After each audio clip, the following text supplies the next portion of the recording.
যুবক, তোমাদের চুলের স্টাইল এরকম হতো না, তোমাদের পোশাক আশাক এরকম হতো না, মা বোনদের চলাফেরা এরকম হতো না, আমার সমাজ এরকম হতো না, আমার জাতি এরকম হতো না।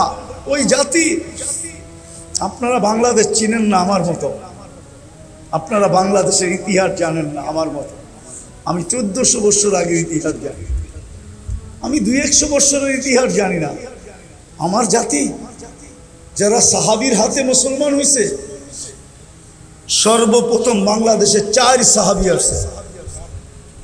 আমি নাম সহ বলতেছি। আল্লাহর রসুল তখন হিজরত করেন নাই, মক্কা এখনো উপস্থিত। বাংলাদেশে 4 সাহাবী চলে আসছে। আবু ওয়াক্কাস, উহাব ইবনে মালিক, কাসেম ইবনে হুযাইফা, উরওয়া ইবনে সাসা, এই 4 সাহাবীর হাতে বাংলাদেশে ইসলামের বাগান লাগছে।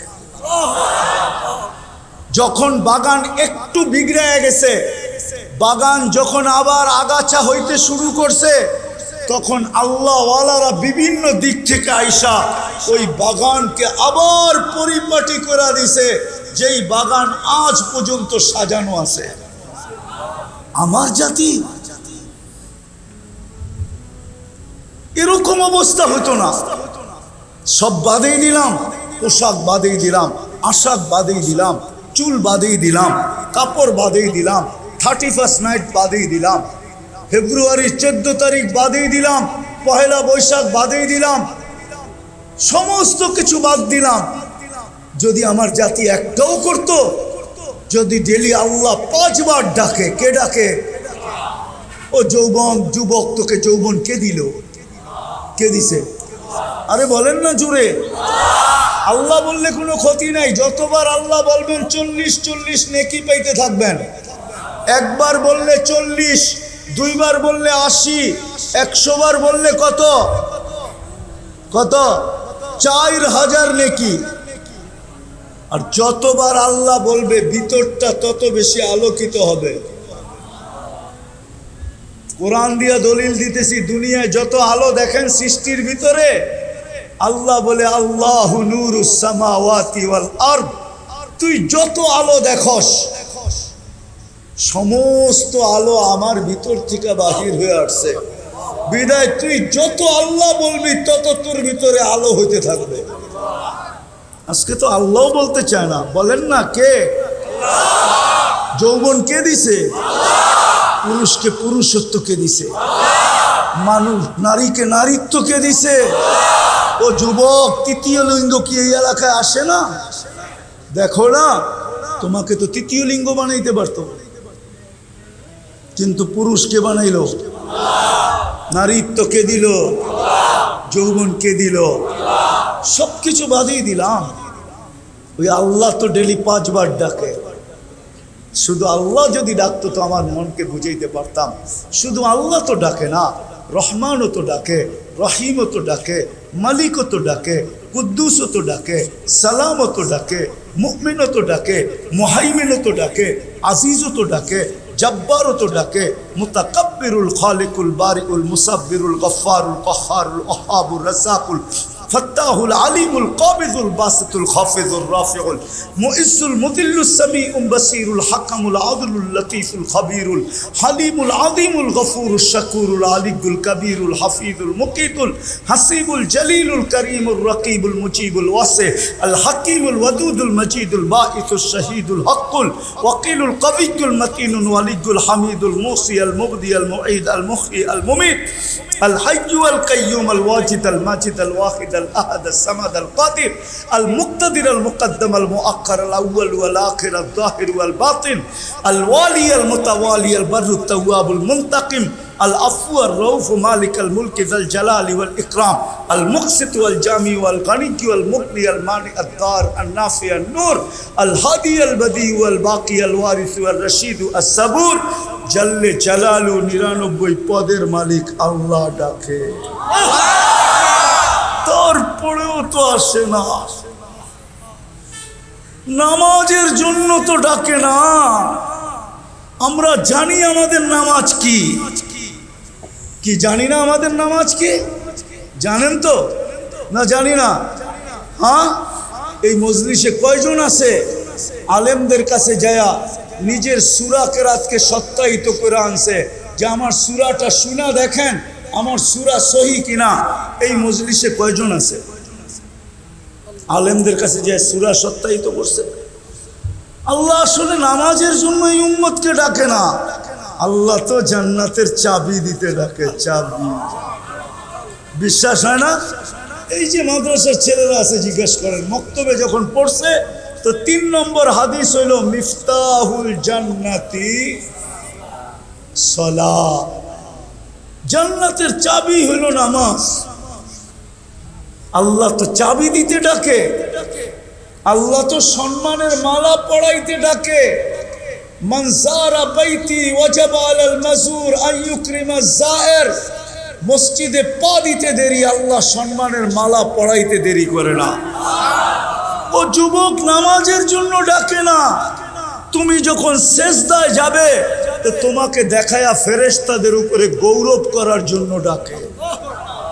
যখন যুবক সেজদায় যায় তো আল্লাহ ফেরেশতাকে জিজ্ঞাসা করে যুবকের দিকে তাকাতো কি করতেছে, তো ফেরেশতারা জবাব দেয় জালা আজলাহু ওয়া মাজালাহু লিআজলি। সবকিছু বিসর্জন দিয়া নিজের পুরা অস্তিত্বটা আপনার কুদরতি পায়ে রেখা দিছে। তা আল্লাহ বলে ইন্নী উবাহি বিহিল মালাইকা, ও ফেরেশতারা তোমাদের উপরে আমি এই যুবককে নিয়ে গৌরব করি, গৌরব। আল্লাহ নামাজের জন্য ডাকে না, তোমাকে নিয়ে গৌরব করার জন্য ডাকে। আফসোস, জান্নাত থেকে তো যাত্রা, আশা তো জান্নাতের, কিন্তু প্রস্তুতি কত? আসেন আজকে হিলফুল ফুজুল এই সংগঠনের পক্ষ থেকে আমি আপনাদেরকে দাওয়াত দিব, বিশেষ করে যুবকদেরকে সবাইকে দাওয়াত দিব। আসেন আজকে তওবা করি। প্রথমে করবেন তওবা, আল্লাহ অতীত যা গেছে গেছে, তওবা করলাম, করবেন? তাইলে আমার সাথে বলেন আল্লাহ আমার তওবা, আল্লাহ আমি তওবা করলাম, আপনি আমার গুনাহ খাতা মাফ করে দেন। থেকে অঙ্গীকার করেন, না অঙ্গীকার করেন কি জানেন, যে আজকের থেকে নামাজ কোনো অবস্থায় ছাড়বো না। পাক্কা ওয়াদা? 2 হাতে ওয়াদা? পাক্কা সত্য? বিশেষ করে হিলফুল ফুজুলের কোনো ছেলে নামাজ ছাড়বো না,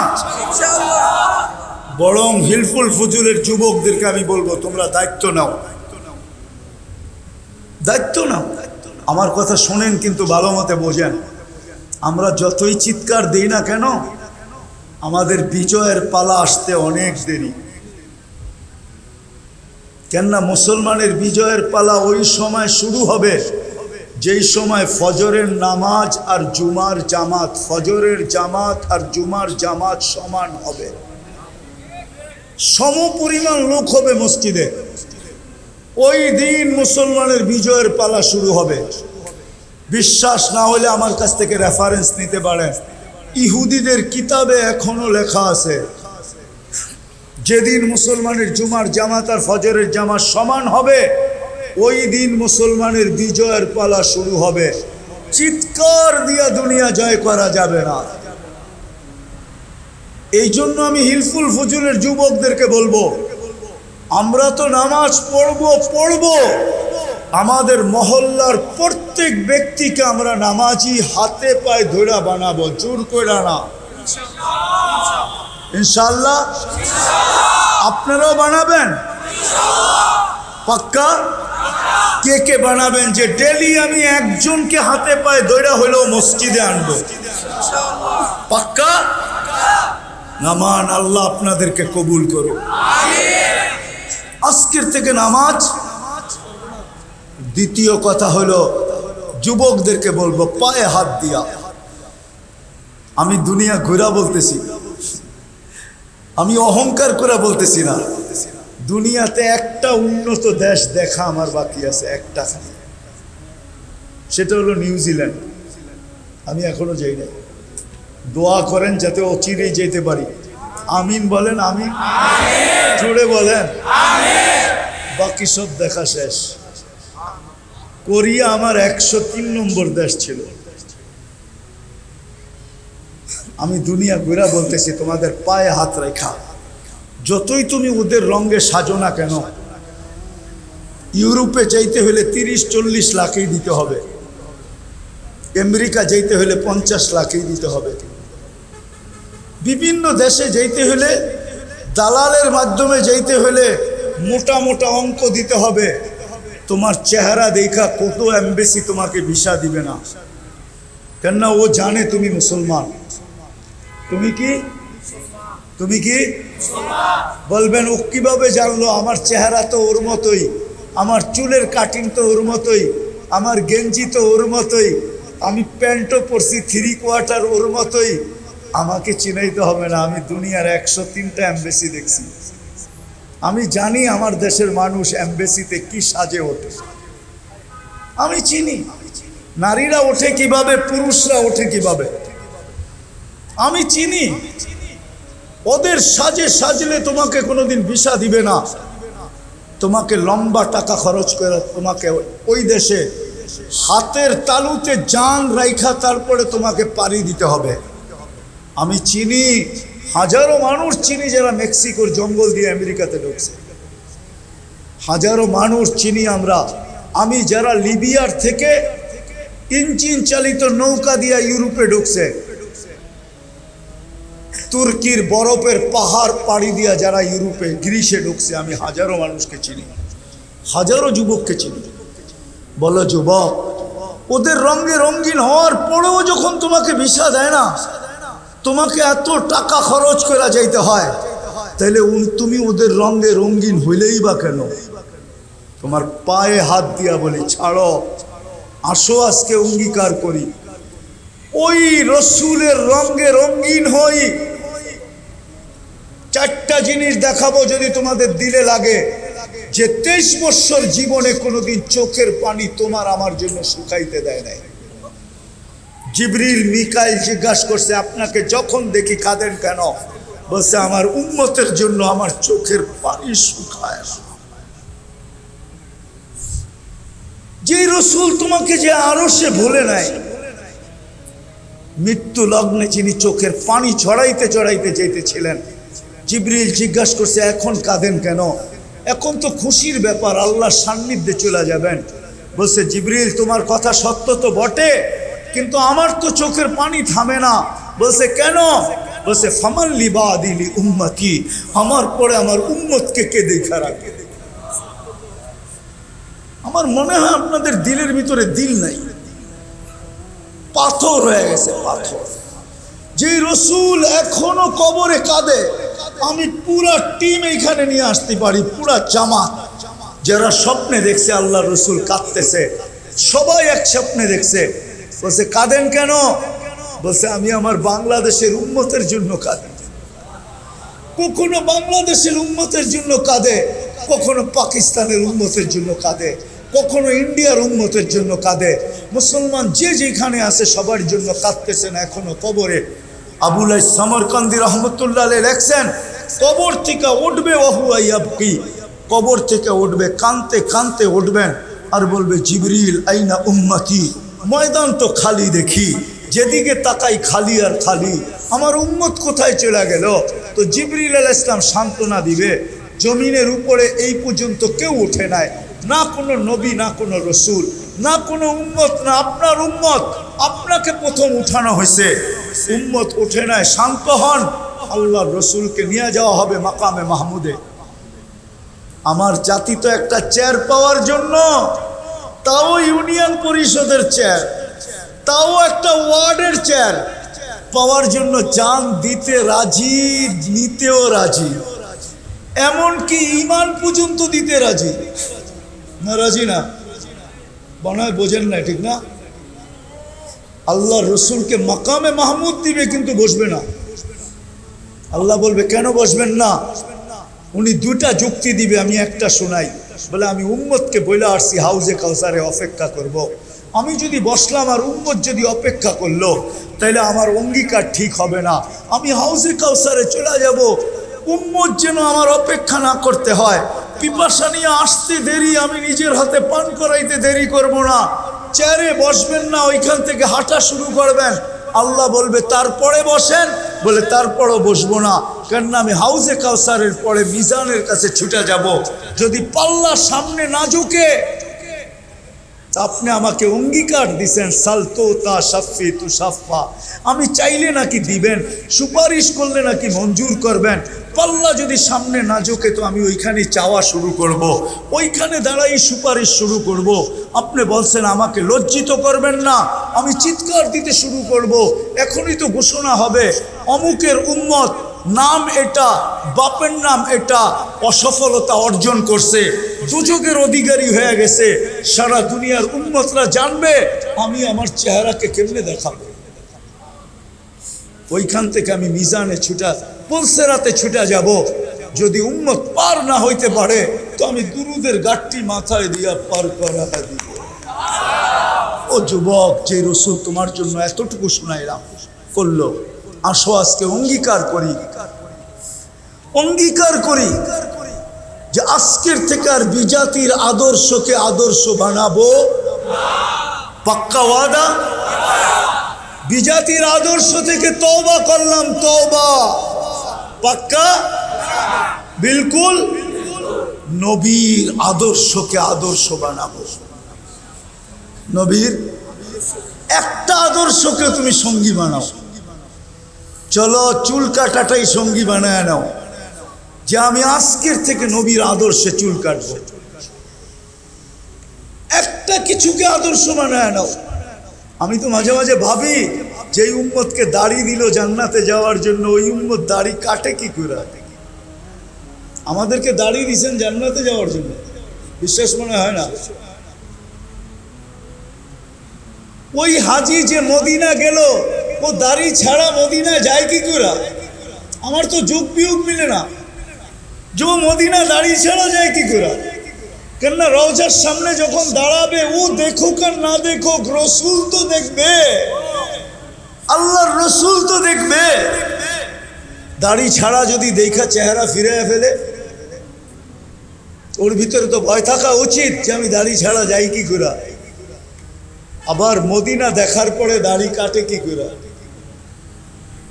যা আমি না দেখছি, রসুল তো আমাকে দেখছে, আমি এখানে বেলেট লাগাই তো লাগাই কি করে? বিদায় পায়ে হাত দিয়া বলি, যিনি আমাদের জন্য এত কিছু করলেন, ওনার একটা আদর্শ হইল আমি আদর্শ বানাবো। কি যুবকরা কি বলে? পাক্কা? আল্লাহ আমাদের সবাইকে আমল করার তৌফিক দান করেন। ওমা আলাইনা ইল্লাল বালাগ। দোয়া না করলে হইব না? আল্লাহুম্মা লাকাল হামদ কামা ইয়ানবাগি লিজালালি ওয়াজহিক ওয়া আযীমি সুলতানিক। আয় আল্লাহ, বলার পর্ব ছিল শেষ, শোনার পর্ব ছিল শেষ, এখন চাওয়ার পর্ব। কোন আয়োজন থেকে বসে হাত তুললাম, কাদেরকে নিয়ে হাত তুললাম, কোন সময় হাত তুললাম? যে সময় আপনি প্রথম আকাশে আপনি ডাকতেছেন। কোন সম্মেলনের, কোন আয়োজনের থেকে হাত তুললাম, কাদেরকে নিয়ে হাত তুললাম? আল্লাহ বেশি কিছু চাবো না, শুধু এতটুক চাবো, আয় আল্লাহ এই সংগঠনটাকে কবুল করেন, এর যুবকদেরকে কবুল করেন, এই সংগঠনের সোয়ায় যে আসবে তাকেও কবুল করেন, এই সংগঠন যেই এলাকায় ওই এলাকাকেও কবুল করেন, এলাকার মানুষগুলাকেও কবুল করেন, আজকের শ্রোতাদেরকেও কবুল করেন, বক্তাদেরকেও কবুল করেন। আল্লাহ আমাদের অঙ্গীকারকে কবুল করেন, আর কোনোদিন বেনামাজি রেখেন না। শুনছি আব্দুল কাদের জিলানী রহমতুল্লাহ আলাইহি লেখছেন, শুকরও নাকি সকালবেলা উঠা বলে, আল্লাহ আমি এখন ঘুমের থেকে উঠলাম, চক্ষু খুলবো, সামনে তাকাবো, আমার প্রথম বৃষ্টিটা যেন কোনো বেনামাজির উপরে না পড়ে। শুকরও যখন বেনামাজিরকে এরকম ঘৃণা করে, আল্লাহ আজকে থেকে আমাদেরকে আর বেনামাজি রাখেন না।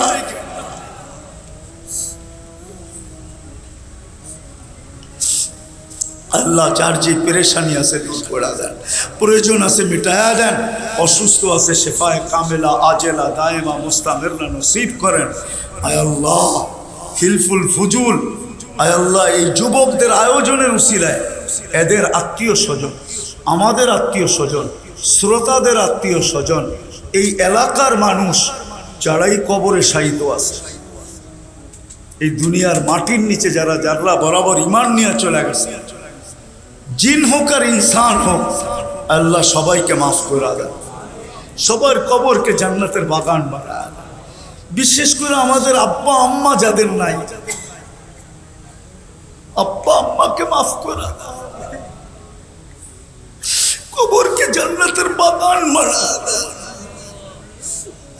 অনেকেরই আব্বা নাই, আম্মা নাই, কারো একজন নাই, কারো দুইজনই নাই। আল্লাহ ওনাদেরকে মাফ করা দেন। রব্বির হামহুমা, রব্বির হামহুমা কামা রব্বায়ানি সগীরা।